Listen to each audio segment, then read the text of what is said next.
Race, species, call it what you will. I'm raising my head above the parapet to look into this choice of words a bit closer. Risky, I know. It's a bit like when I'm out with my friends and I open my mouth to challenge something someone bigger than me says, and then watch as they run for the hills. This is, of course, an emotive subject, but I feel I'm in a good position to discuss it, having a relatively new channel and not dependent on its success to make a living. I'm BECMI Berserker. Let me welcome you to my channel in the usual way. This is a place where I share my opinion on D&D and potentially other role-playing games in the future. It's veered into 1D&D territory for now because it's topical, but I hope to discuss the nuances of old school versus new school in future episodes and how it has affected how players and DMs approach the game. You won't always agree with me, but that can be a good thing, as long as we grow a community with polite discourse. Firstly, I've had a few comments about my channel name, with a few of you experiencing cognitive dissonance over the fact that I'm called Berserker when I sound rather mild-mannered. That's polite of you. Just think of it as inner rage, simmering under the surface. For those of you that don't understand the relevance of BECMI with Berserker, a Berserker was listed in the monster section as a raging fighter. Maybe in modern editions, with such dulcet tones as I appear to have, I'd be a half-rogue, half-barbarian, shadow-dancing elven thing with daddy issues, just as long as I'm handsome. Charisma 8, what? Also, it seems the norm in today's YouTube videos that within 30 seconds you're asked to like and subscribe. However, it seems a bit contrite to ask you to endorse my contribution to the interweb before you've even seen it. So please, wait till the end before you do, and use your consumer power to choose whether I've earned your subscription. After all, you're going to need to exercise that consumer choice all the more pretty soon. Anyway, back to D&D's issue with the word race, because I actually think it's their issue, and a non-issue to those of us in the majority. I'm going to continue this video preferring to use the word race, purely because the term is well established in fantasy lore and understood implicitly, despite contemporary attempts to suggest it means something else. Its use evokes an older time period that is not out of step with epic fantasy. I struggle to picture Gandalf waxing lyrical with his old mates Saruman and Radagast, speaking about hobbits and referring to them as that species that lives in the Shire. If anything, the word species feels derogatory in the mouth when referring to another sentient being, but maybe that's just me.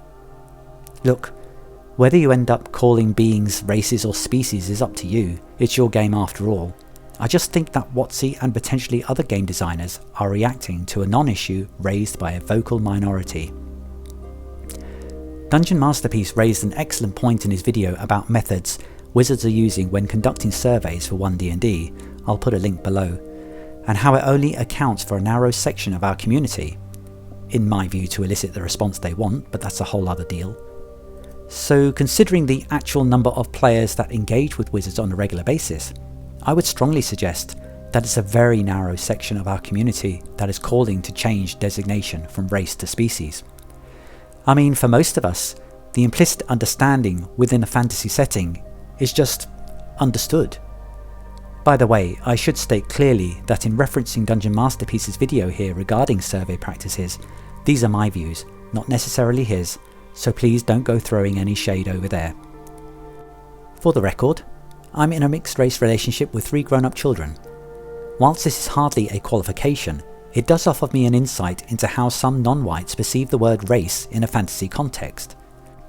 Granted, this view is limited to my own circumstances, but conversely, I think the perception of game developers over the use of the word race has been narrowed by politicised conversations that should have no part in limiting our use of language, when, to the majority, this manufactured contest of race versus species just goes over most people's heads.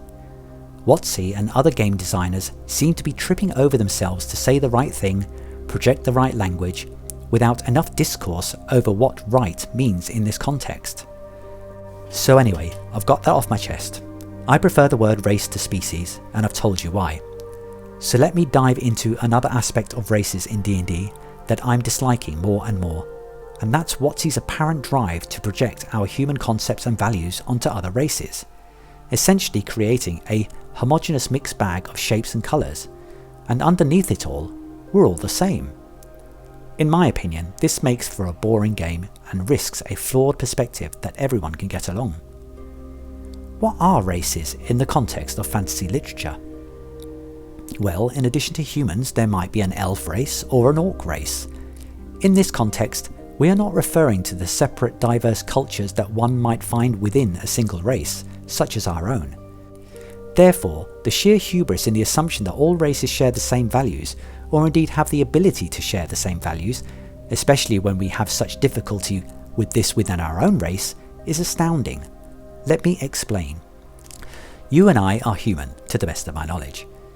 We have a common ancestor. Despite what cultural and social belief systems we have been raised in, we have the shared ability to see things from a common perspective. Now let's consider an elf. One might think them quite close to humanity in terms of perspective, but really, consider how long they live. That would alter their perspective immediately, as all their learning comes from folk that have lived through the last 1,000 years and are still living. Consider the elvish ability to conceive time and the present. How would they view humans with this lens?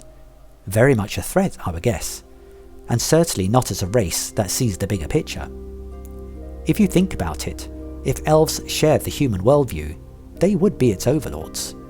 No one else would be able to compete with a race that lives so long.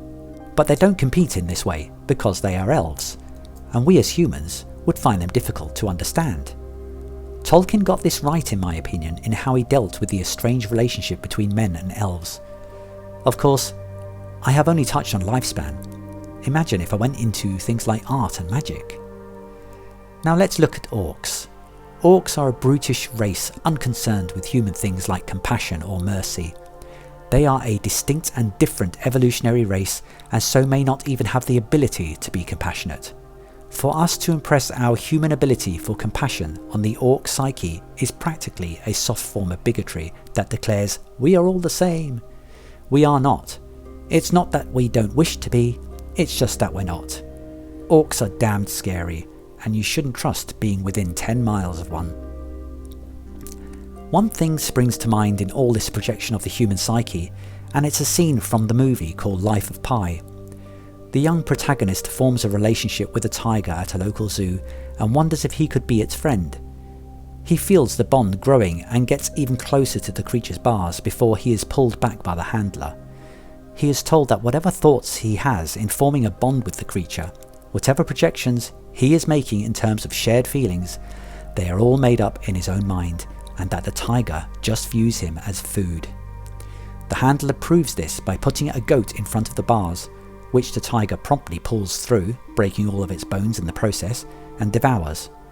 It's a reminder of the fable that a scorpion will always be a scorpion. It just can't help itself. And I think that's where we need to take the position on this issue. A race is a certain way until it evolves into another race. Most certainly, Homo erectus to Homo sapiens showed us this. You will of course have diverse cultures within all sentient races, but thinking these will be similar to human behaviours is a flawed perspective. If differing cultures of humans don't all get along, then the relationship between races would be even more contentious. You could probably conceive of how a Homo sapiens eradicated the Neanderthals thousands of years ago, through apparently more expansionist behaviour. But current understanding is that there was interbreeding between the races, leading to many of us having evidence of Neanderthal ancestors in our DNA. Whoa, it's like having elven blood. What I'm getting at here is that what races or civilizations exist will always be vying with each other in some way for resources to uphold their way of life. But we should always be conscious that it is their way of life, not a human's way of life, with a different skin on. Anyway, this homogenization of races in D&D is annoying. If you want to disrespect races, you homogenize them. It's becoming that all races are all capable of all things, and I believe it's stemming from a misguided attempt at equality when diversity was always present. We shouldn't be fixated on making everything equal when that idea of equal is through a very human lens. Maybe dwarves think humans are mad to want to live on the surface. I mean, you've got to be crazy to be under that hot sun all the time, right? I'll stick to my damp cave, thank you. And maybe halflings wish humans would just leave them alone. I mean, what's their fascination with commerce? I'd rather sit by a field and watch the courting of small birds. Stupid humans. Oops, was that racist? Hopefully you get my drift. When old school editions include racial animosity, such as between dwarves and kobolds or goblins, this wasn't the same as being between two cultures of the same race. These were races completely alien to each other, and, for whatever reason the Dungeon Master comes up with, they are fiercely suspicious of each other.